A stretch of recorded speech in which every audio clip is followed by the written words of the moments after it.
You fool! Warren is dead.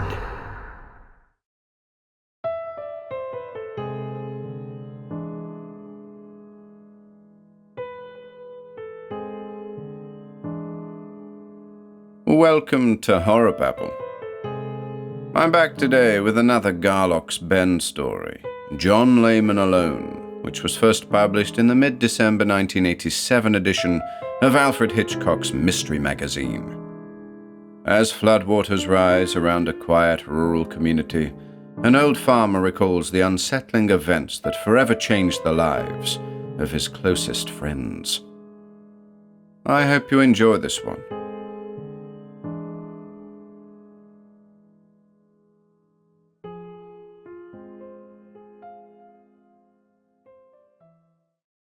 John Lehmann Alone by David Kaufman. July 1993. 1. I guess I should begin by saying that it's not the easiest thing in the world for me to tell a story. I don't really know much about that sort of business. I never went but to the 4th grade, and even then I didn't hardly care for reading. I did like arithmetic a lot, though. Arithmetic's not like other things. You've got something solid there. You always know what you have with an arithmetic problem. It's a funny thing to me now, it really is, but I didn't want to do nothing but get out of school and go to work on my daddy's farm. And I was let out early for need. In those days, you see, you could leave school to help out at home if you were needed bad enough. That was the law then. Well, I couldn't wait, and my daddy needed me, so I got to quit school very early in life and go to work with him.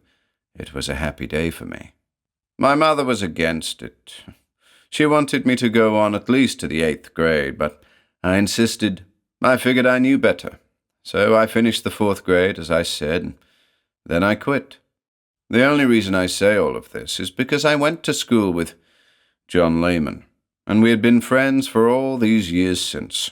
That was nearly 60 years ago, so you can see that I knew him for a long time. What happened to him and to his shouldn't have happened to anybody. Well, his daddy's farm was right below my daddy's farm, down low in the valley south of Garlock's Bend. And so in time it turned out that his farm was right below mine. They both come down to us by rights. It was good bottom ground, and so wonderful for water because the Susquehanna cut right through it. It even flooded every dozen years or so, and that made the ground around there even better. There was a lot of water. That's important to remember. I never got married. John, he did, to a wonderful girl from over to Skinner's Eddy, Caroline Jacobs, and they had kids, and time passed like it does for us all.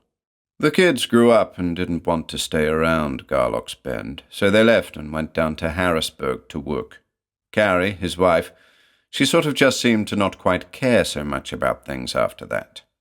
Now, I always liked Carrie, don't get me wrong about her. I really did. A whole lot more than liked. A whole lot more. In my own way, of course. I guess that in the end, that's important to remember too. Miller's store, where all this sort of comes to a head, you'll have to understand about. It's kind of the place in Garlock's Bend where everybody goes. You can buy groceries there, you can buy clothes there, and tools, and even light meals. You get so you don't have to leave town very often. It's an honest-to-goodness general store in the middle of town, right down along the river. I knowed it through 4 owners ever since the building was put up, and my daddy was one of the men who helped to do that. The current owner, Bill Miller, bought the store off of his second cousin, Henry, who decided to retire pretty nearly 30 years ago now. And he's run it ever since. Generally it's open by 8, only hardly nobody would ever be in there that early but Bill, fussing around with boxes and cans on the shelves, keeping things all straightened up. Not hardly ever anyone else, though. Not much happens early in Garlock's Bend. It's a town used to slow starts. But the people of the town and the hills around, too, consider Miller's to be something of a meeting hall, so it's almost always open. Later in the mornings, there's lots of them comes in. The talk is just plain satisfactory. You'll have that. And the coffee is special. so it's not at all unusual at 10 or 11 in the morning to see a fistful of men stuffed into orange hunting jackets, all clustered around the homemade wooden tables, elbows on red-checkered tablecloths, sipping hot coffee rich with cream and sugar, listening to young Dale Heberlein, the morning disc jockey from over at Towanda. Every one of them laughing at Dale's humour, with maybe a bought donut or some eggs and home fries, all peppered up. Add the smell of that coffee, maybe even some hand-cut bacon, and it's as good a way to start the day as there is. Well, that's Miller's for you. That's where things started to go haywire. Funny thing is, even though I lived so close to John Lehmann, I got to talk to him mostly there at Miller's. At home, right next to him, it was all farm business until the evenings. And then he had his family to attend to, with very little time at all to jawbone with me. I was alone, and like as not off doing things myself, chasing around, so mostly I saw and talked to him after growing seasons in the late mornings at Miller's, and I sometimes think he wouldn't have come there even then but for my sake, to befriend me and spend even just a little time with me. I always appreciated that. I now and again think he knew, too, how very much I cared for Carrie down through the years. Maybe better than she did, but I never said a single word of it to either of them or to a person alive. I just would never have done that. Over the seasons, I sure liked the mornings I spent with him at Miller's, but I especially liked those last few times. We used to sit and talk and drink that coffee. God, how I remember that. It makes the loss of him all the more painful. Some things I guess you'd end up going mad if you tried to keep inside of you. Just completely mad. And so I guess the best thing is to just tell the story, no matter how painful. To say what happened, get it out in the open finally, and maybe get a handle on it. I have to admit, though, that John Lehmann's story has me licked, and more than that, it's got me scared, too. Well, there isn't a whole lot happening on a small farm in late October, except maybe finishing up your apples and getting the ground ready for next year, that sort of thing. So for a couple of weeks this particular October, I'd been going just as regular as anything to Miller's for breakfast and for talk. Mostly it was just to pass time. For the first of those weeks, John and Carrie occasionally came in too, and we had some good mornings together. All the usual stuff, bragging about farming and hunting, and me teasing Carrie and finagling an invitation for supper from her soon. Carrie Lehmann, I've got to tell you, was the gentlest, kindest, most friendly woman I ever knew. That's a certain thing, and it's not the most important thing in the world, but she had such beautiful light blue eyes. Those last times I saw her over there at Miller's are dear times to me yet. They seem now to me to be a kind of adding up of all the earlier times I was ever around her. Sort of like they were the real times, and all the ones before were like dreams. I don't know. I guess I can't say it exactly like I mean it. Then they began to not come to Miller's so often. Winter wasn't so very far off, and we had a cold snap, and I guessed maybe it just was easier for them to stay home when that cold spell set in. There wasn't anything too unusual in that. But then there was that last time I saw Carrie. It had rained hard, more or less on and off, for about a week. It was cold and damp, and all the water had pushed up the Susquehanna until it was as high as it's ever been. I mean, it was high. And there we were in Miller's, just like always. But this particular time there was something really different about Carrie. I could see that right away. She hardly touched her coffee at all, hardly touched it at all, and she wouldn't talk about any of the usual things, no matter how we tried to get her to. And she fussed and she fretted. "We've got to go back, John," she said. "It's time to go back home." Well, they'd just come. I didn't know quite what to think of that one. They had really just arrived, not 10 minutes before, and she seemed so nervous and so far away in her head when she talked, so I just stayed out of it. "John, the water's getting so high," she pleaded. "I'm sure it's nearly high enough. We'd better go back. It's not safe to be anywhere away from home when the water's this high." Her old blue eyes were glistening as she said quietly, "It'll be right up next to the house. It'll be high enough for it to—" She caught herself and looked down. God, but she did seem scared of something. John, he just sort of looked at her, like he didn't know quite what to say either. And then he looked away. He tried to keep a little conversation going on with me, but you could see how helpless and embarrassed he was. Carrie, well, she got real quiet, and she just sort of kept looking at John pleadingly.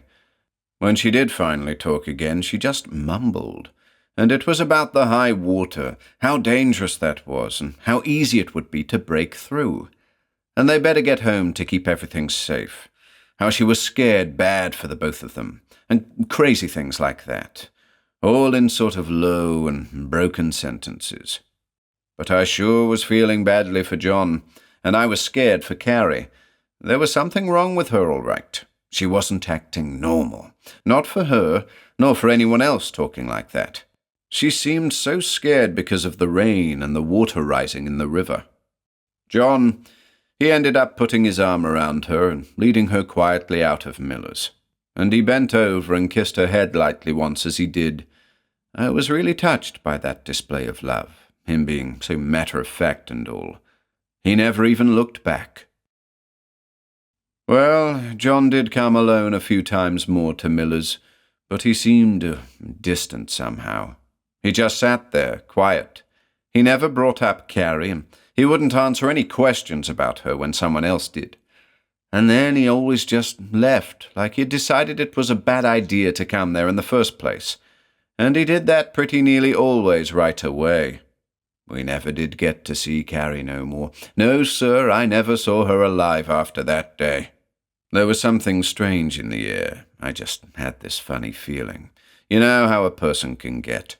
For instance, I used to sit out on the porch in the evenings, no matter how cool it got. I liked the cold weather, and I could see over to John's farm. Towards the end, I noticed that there was always only a kitchen light on, never one upstairs, never. And once, when I wasn't sleeping good, I looked out of my window at about 3 a.m, and that light was still on. Now, no farmer stays up like that. It just is never done. Then John stopped coming to the store. Well, one thing led to another, and I got to thinking that something had gone sour over next door. I figured Carrie was real sick or something like that. Hell, we were all old. And I decided to go over and see them and ask if I could help. Now, that may seem like the most normal thing in the world to most everybody, but you must understand this. Around Garlock's Bend, a piece of interference like that is very serious business, because we tend not to trouble each other, not even to visit without first being asked. We respect each other and let each other alone. It's just that we keep this feeling of distance, sort of. Well, finally, I couldn't help it. I couldn't have stayed away any longer, even if I wanted to. And so I went over late one Saturday evening and knocked on John Lehmann's door. There was no answer. That didn't ring true to me. I knew better, and soon I was pounding hard on his door. I was shocked when John finally opened it, just a little. I could see into the room to his kitchen table. It was all cluttered with dirty dishes and spoiled food. There was more used dishes in the sink, and the whole kitchen just looked absolutely filthy. John, too, had a kind of wild and dirty look. His hair was going every which way, and he needed a shave. He looked like he was real confused. He stood with the door opened only a little ways, kind of peeking out, like he was afraid I would try to come in. Right away then I knew something was wrong, because friends don't do that to each other. He was shaking his head back and forth slowly, and already starting to close the door, almost as if he didn't know me. "I'm forbidden to let anyone in," he said. His voice was weak and full of fear. "I'm just not allowed to." "John," I said, "you got to let me in." Something was very wrong. "I'd like to talk to you, John," I said. "John, let me in." I started to push on the door, but he got it closed before I could do anything. And then the kitchen light went out, and the whole house was dark. I just stood there for a minute or more, collecting myself. I was really scared. Well, sir, the next thing I did, I went all around the house and peeked in every window that I could, only I couldn't see anything because all the lights was out. I tried to pull up on every window, but they were all locked, and then I tried all 3 doors and the cellar door too, but I got nowhere. It was as if no one had lived in the house for years, it was shut up so tight. I stood there in the dark, with just the silence and a little night wind blowing ever so easy. The river was really coming up, rising up the slope in back of the house. It made an eerie slurping sound in the dark, sliding along heavy like it did. My stomach was rolling with pain, and I was sweating, no matter the cold. I was really scared that something terrible had happened to Carrie and John. What it was, I didn't even want to guess. I didn't see any movement over at John's all the next day, or that night either. I thought about it off and on all day and decided against saying anything to anyone else just yet. Actually, it really wasn't none of my business. For all I knew, everything was like it always was with the both of them. The next afternoon, then, I spied John out back, going into his milk house. He was carrying a box of something that looked real heavy. Well, to me, that was as good a time as any. I figured to go on over and talk to him while he was still in the milk house, maybe even block his way and keep him in there until he told me what was going on. When I got to the doorway, I could see him taking quarts of peaches from the box and letting them down easy into the water to cool them. He looked up at me as I stood there, for I blocked the light from outside, you see. He did not smile at me. Carrie always liked her peaches, he said finally. He was cleaned up pretty good this time. He nodded, and I do, too. He shook his head carefully. Got lots of them. He reached me a quart. You want to take one home? Except he didn't seem too happy. It was almost as if it was the most normal day in the world to him. Just like nothing was unusual. I could hardly believe it. Look here, I said, and I was trying to hold down both my Dutch temper and all my fears. Just what is going on, John? Just what the hell is going on with you? There ain't nothing going on, he said slowly, eyeing me carefully. I felt really awkward. It was his farm and all. I didn't want him thinking I didn't trust him. If you don't trust a man, you got nothing good between you and him ever again. I didn't want that to happen. But I waited just a moment, and then I decided to take the chance. Where's Carrie? I asked. He stood there quietly for a little bit, looking me over, and then I guess he decided I had the right. In the house, he said. She's been bad sick, real bad. He put the last of the peaches into the trough. Well, he said quietly, you know how it is. Ain't none of us getting any younger. He tried a smile that didn't quite work. Ain't that right? Maybe somebody ought to come in, I said. Give you a hand. Lots of us would be proud to. I don't need no hand, he said. I don't want no one helping. Maybe Carrie needs a doctor, I tried. No doctor, he said. Ain't no doctor can help Carrie now. Just as matter of fact as that. Well, I said, I could do something. I said it as slowly and as clearly as I could. Somebody should be helping you out. He dropped the empty box onto the floor. I don't want no help, he said. I don't want nothing from nobody. He almost seemed angry or something. I looked at him for a long time, but there was nothing to see in his face. Okay, I said, after what seemed like a couple of minutes of him staring at me and me at him. If that's how you want it, John, that's how I want it. You know I consider you my friend. I know that, he said. Well, there it is. That's the whole of our conversation that day. I shrugged my shoulders and left. I looked back once and saw him still standing tall in the doorway of the milk house, glaring out at me. And when he turned around, I left and didn't look back no more. Now, when you go over all this, you have to remember that we're an isolated and a rural people, as I said, and we have our ways. If he wanted to be all by himself to take care of Carrie until she died, if that was what was happening to her, who was I or who was anyone to stop him? May seem odd, but that's how people our way are. We take care of our own. We mind our own beeswax, and if we don't want no help, why, that's our concern entirely.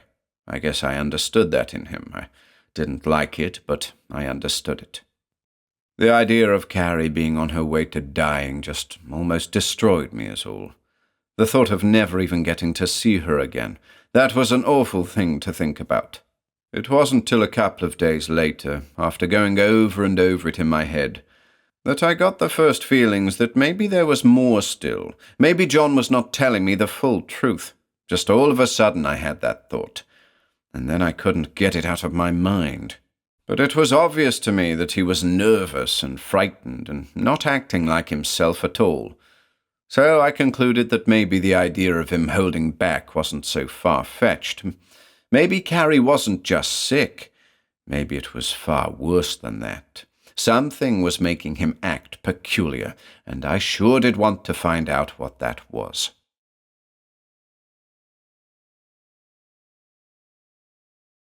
2. I sat on my porch swing that evening, kicking myself easy and watching John's place. I felt sneaky and miserable doing it, like I was some kind of spy, but I just kept on staring over there. And as it started to get dark, only his kitchen light was on, just like always. Sometimes when a thing's going wrong, a body gets to having a compulsion. It just takes hold of him, and he can't help but do the first thing that occurs to him. He's just got to. Well, that was what happened to me. All of a sudden I couldn't sit still no more. I figured to go on over to John's house and get inside somehow and see what was going on, whether he wanted me to or not, trust or not. I had to see if Carrie was still alive, see if she was sick, see what was up. Anything would be better than sitting on that old swing and looking at his kitchen light and wondering. I moved down off my porch and started towards his house. My stomach had begun to churn with fear. Although, to be truthful, I don't know even yet exactly what I was afraid of. Maybe just of what I was about to do. Handy to his house, I began to slow up. My upper lip got to feeling cold and clammy. And the closer I came to the bright light of John's kitchen, the darker everything else around me seemed to be. It was really strange and unusual that night.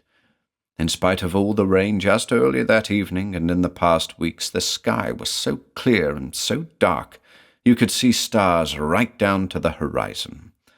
There were some houses way off in the distance with their lights on, and it was hard to tell what was lights from the houses and what was stars. You don't often get that. I stopped just outside his gate, stood there for a couple of long minutes before I even dared to go into his yard. And I guess I never knew how much noise a creaky old wooden gate can make until that night. I got to the edge of the house and then, bent over nearly double and moving slow as I could, I snuck on over to the window. I stood up carefully at the corner of it and peeked in. It seemed so bright inside. John was sitting alone at the kitchen table. He was looking right at the window, but I was sure he didn't see me. He appeared to be in a daze. He nodded his head. He did it again, like he was listening. I couldn't see anybody else in the room. There was a look of unhappiness on his face that I'll never forget, and it appeared like he had been weeping. He was just painful to see is all. Well, sir, all of a sudden he starts to shake his head, no, just a little, and then a little more, and next harder and harder, like he had had enough. And then he sort of throws the chair backward and jerks himself up real quick till he was standing. He let out this long, low moan that got louder and louder until it was a scream, and again he screamed. Then he ran out of the kitchen, wailing things all the while, but I couldn't make out what any of the words were. Well, I was shocked so bad I could hardly move. But then I knew I had to do something, and so I circled the house slowly in the dark, trying for a look inside. There wasn't a light in any of the windows or anywhere else but the kitchen. I could hardly believe that. He had to be in there somewhere. It was fully dark outside now, too, and I kicked a pail that I didn't see, or it was some fool thing, and I was scared he would hear. Or maybe I was scared he wouldn't hear. I don't know. But when I stood quiet, everything was still only the silence. Around the back of the house, I was surprised that the river had got so close up the bank there that I had to be careful I did not slip into it as I circled. I could hear it moving by, ever so slowly and ever so quietly, and it was a lot closer. Massive is what the Susquehanna River was that night. Dark and quiet and massive, and somehow majestic. Big rivers are like that. I guess maybe it had got to within 3 feet of the house, real close anyways, and it was still rising. I could hear clumps of sod falling in, washing away. It was an awesome thing, being in all that dark and knowing that the river was hissing quietly by, almost tight up against the house, like a giant, slowly coiling snake that had a life of its own. I could feel it going by as well as hear it. So I carefully worked my way round back to the kitchen window again, and I looked in, pretty boldly this time. But there was nothing unusual in there, except for how filthy it was. I waited for about 5 minutes. No signs of John returning. Everything was quiet. I tell you, I felt about as strange as I want to, just standing there. The sky was almost completely dark now, and the stars were really shining. It could have been peaceful that night, except for what was going on in the house, or what I feared was going on. My stomach was really cramping up good by this time, and my hands were all cold, and my upper lip, it felt as if someone was sticking needles into the back of my neck. I stood there for a few more minutes, trying to decide, and then just suddenly I knew what I had to do. Moving as quietly as was possible for me, I came round to the steps and eased up onto the porch. I stood in front of the door, hesitating. My head was going this way and that. I wanted to run, but the Lehmanns were my friends, and I had to try to help, whatever the problem was. I opened the door carefully. I moved inside, at first as quietly as I could, but then, in consideration of John, I decided to make as much noise as possible, so he wouldn't think I was sneaking around in his house. "John?" I called. There was no answer. "Where are you, John?" Again, there was no answer of any kind. Then I got to really be frightened for him. I figured to try upstairs first, and I climbed up the steps to the bedrooms just as quickly as my old legs would take me, looked in one after another of them, but neither John nor Carrie was anywhere. Each room was clean and neat and all made up. Next, I got myself up the narrow steps to his attic, and I searched around everywhere, but all I saw was old cribs and picture frames and boxes tied with faded ribbons. It looked like no one had even been in the attic for years.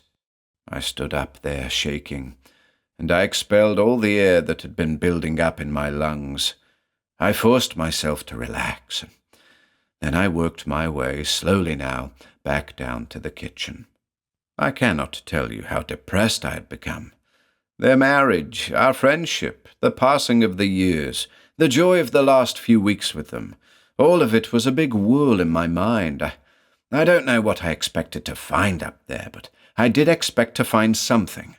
Carrie was missing, that was for sure, and that was bad news. And John was not answering my calls. Only the cellar was left. I was tired enough by the time I got back into the kitchen that I had to sit down for a little. The table was cluttered with dirty dishes and empty quart jars.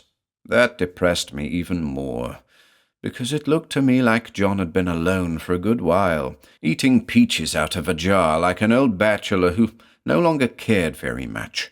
Or maybe the peaches reminded him of Carrie, I don't know. Whatever it was not a good sign either way. God, my head was a whirl with all these strange thoughts. I suppose I sat at that table for another 5 minutes, trying to calm myself.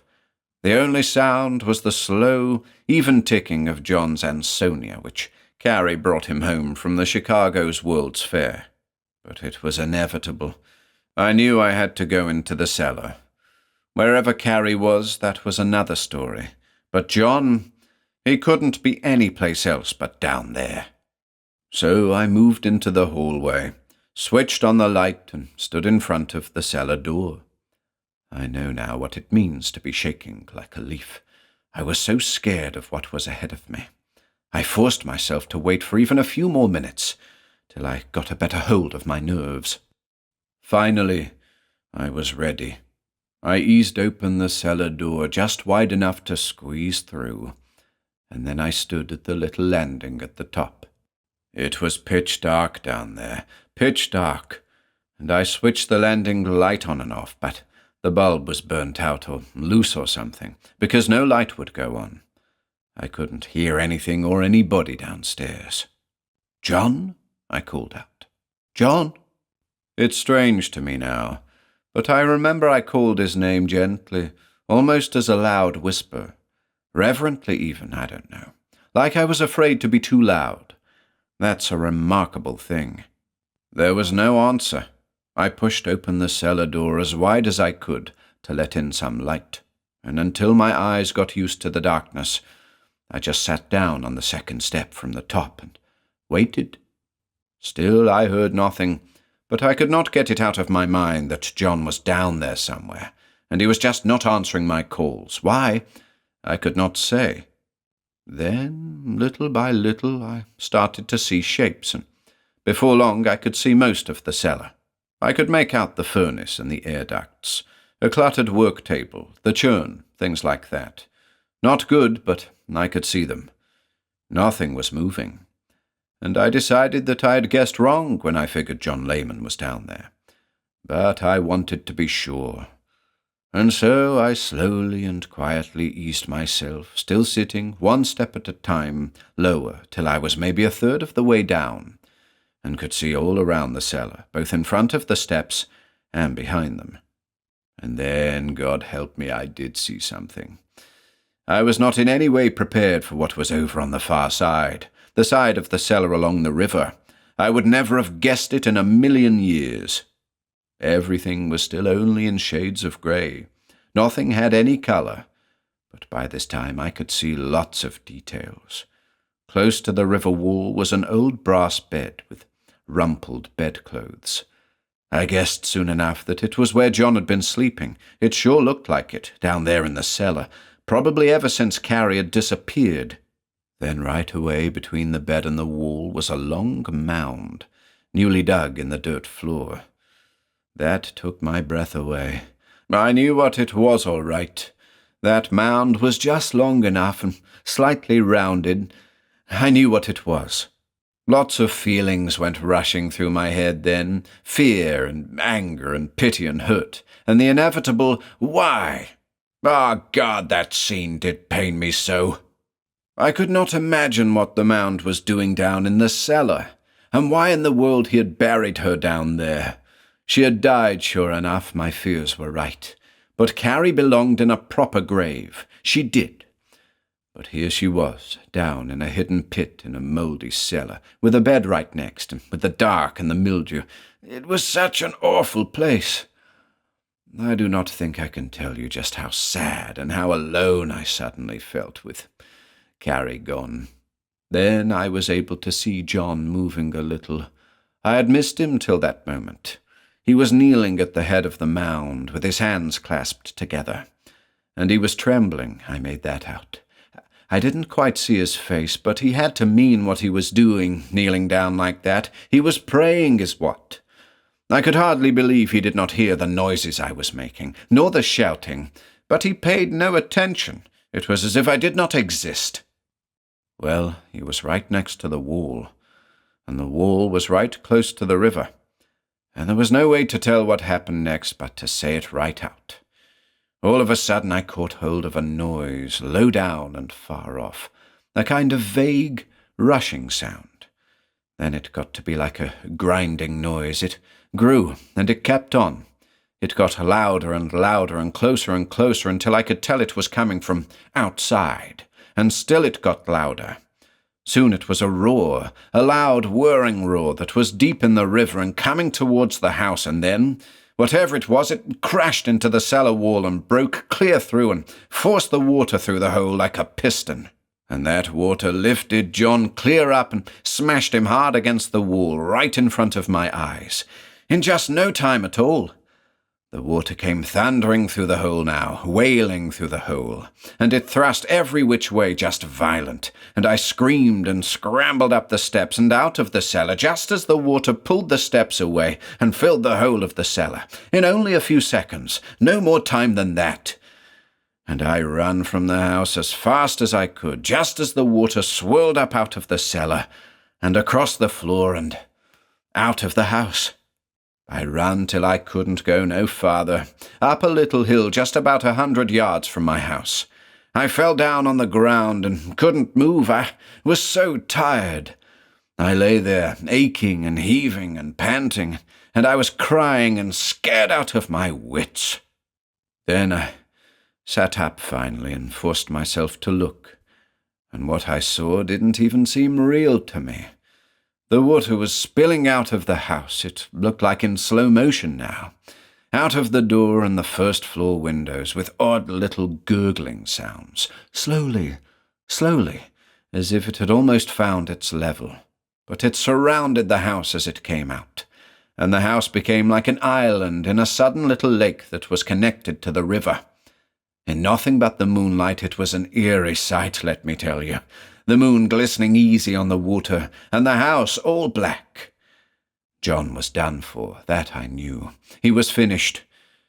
Well, the house started to creak and groan now, from the heavy toe of the river, and the pressure got to pulling at it until it started to come up and away. It began to break apart and splinter, with awesome tearing sounds. And it wasn't too long before there wasn't no house there at all. The house was gone, torn all to pieces. And then all the pieces of it floated away, almost like each piece took its own turn, until there wasn't even nothing left to see, and the river smoothed down again, as if the house in the moonlight never existed. There was one great deep swirl in the water right out in front of me. It lasted for only a few seconds, and then it was gone too. John and Carrie Lehmann and their farm had disappeared forever, just like that. That's the story. I know how crazy it sounds, but there was a live thing in the water. That I know. I don't know what it was or where it came from, but something smashed a hole in John's cellar, right through from the river, and the high water that came in took away the house and everything in it, and left only that silent inlet when everything was gone, right in front of my eyes. And there was that great swirl. Something alive did that, so I know what I'm talking about. But there are lots of things I don't know. For instance, I know what happened to John. I know how he died. There is no question about that. But I don't think I or anyone will ever know what happened to Carrie. I hope she died natural. I know deep in my heart it wasn't John that did it. I know him too well, but I just hope she died natural. I hope it wasn't nothing else. I hope it wasn't nothing she did or caused to happen. I'm sure as I'm gonna die myself one day that she was down there, though. And whatever happened to her, John just went crazy with grief. It had to be that. I never told anyone what I saw. Right away when it happened, there was talk about the bad flood in the valley below Garlock's Bend, about all the heavy rains, and about poor John and poor Carrie. But I never told. I figured it was no one's business but mine. It was me that seen it, and I had to deal with it my own way. Just about that time, there was some trouble right up in Garlock's Bend, in the church. I was there through the whole of that one, too, but I hid the fact that some of it seemed so much the same to me. I don't know. I guess I thought that one problem at a time was enough, but partly I kept quiet on account of Carrie. She was scared about something, she said, and she wanted to get back home because of the high water. She said it wasn't safe because of the high water, and she used a line about the water being high enough for it to... What the it was and what it could do, those are good questions. She had to know something, or she wouldn't have talked like that. So I guess to somehow not stir things up, I didn't tell. Maybe, considering everything, that was wrong, maybe. But then come all the maybes. Maybe Carrie was innocent of anything bad, and I am doing her a terrible injustice, thinking evil things that go through my mind so often. I hope so. I hope to God she was innocent. I hope to God she was. But maybe, just maybe, she was involved in something, or controlled by something, or even just aware of something so wrong that I can't even comprehend it. She had predicted the trouble to come, so at the very least she knew of this thing in the water. She had to know of it. How she knew and why, no one will ever get a handle on that. Some things I guess it's maybe even better not to understand. What good would it do anyway? John now, I don't know. That time we talked and I wanted to come in to see him, he did say that he was forbidden to let anybody in. He was just not allowed to. Whatever that meant, he sounded so weak and frightened. Somehow, though, I get the feeling that he knew a whole lot less than Carrie did. All of this sounds crazy, just even impossible, but there it is. I know it happened because I went through it, and I'm telling the truth. The sad thing is, I'm sure in my heart of hearts that I'll never have the answers. That's the terrible thing for me, not knowing the truth about Carrie. But one thing is certain. Something alive was in the water. That much I know. I know that. Something alive that come from the river. My guess is it's still there. Wherever it came from, it's still out there somewhere. Waiting, maybe? You get these little hints at Miller's, like maybe a few other people have been through something too, but they've decided to keep quiet. There's a thought could make anyone afraid. Carrie's been on my mind a lot lately in my quiet times. Her and those ice blue eyes and all the passing years, and what I thought was lifelong innocence. And always I'm left with the questions that keep coming back. What did she know? What did she do? And why? And the question of questions, what took her? Well, whatever came for them out of the river, whatever it was that happened to them both, John did love her, no matter the cost to him in the end. He hung on like a man, too. You can't ask for more than that. Even if he died because of her, because of something she did, I believe he still loved her. I do. And maybe at the last that's partly why I'm so troubled by the whole story myself, why I have so many questions, why I feel so much dread. I loved her too, you see.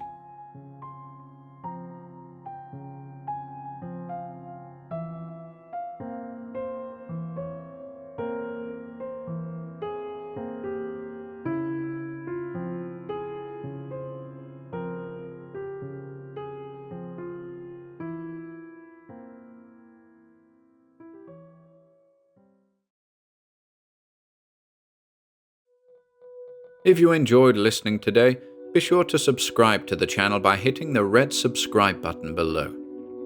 After doing so, click the bell icon next to the subscribe button to receive new content notifications.